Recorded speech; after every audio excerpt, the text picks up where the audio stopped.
Srdečně vás tady vítám. Ráda bych se krátce představila, abyste si mohli navnímat, jestli je toto pravé pro vás.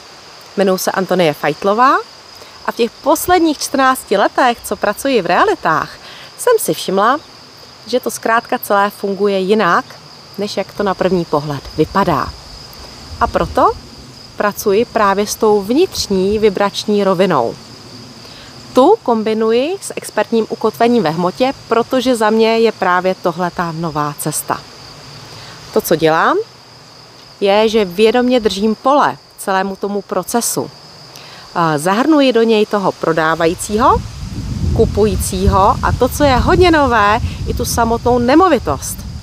Ale nejenom jako nějakou věc, ze které je potřeba něco získat, ale jako velmi živoucí bytost, jako živého účastníka toho procesu, který také něco potřebuje.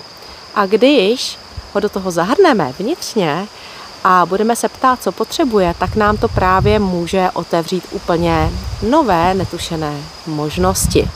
Mí klienti už tuší. Soustředím se na to, co funguje, to podpořím a naopak se zaměřím i na to, co případně nefunguje, kde to drhne.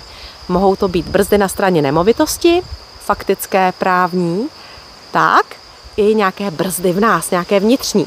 Takže to zkrátka odprůvodcuji tak, aby to šlo hladce.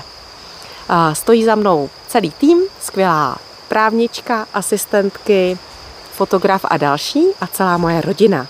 A hlavně můj manžel, který za mnou stojí jako ten moudrý muž v pozadí a který sice tolik není vidět, ale bez toho by ta moje práce nebyla taková, jaká je. Takže moc děkuju a pokud to s vámi souzní, tak budu ráda, když se ozvete. Těším se.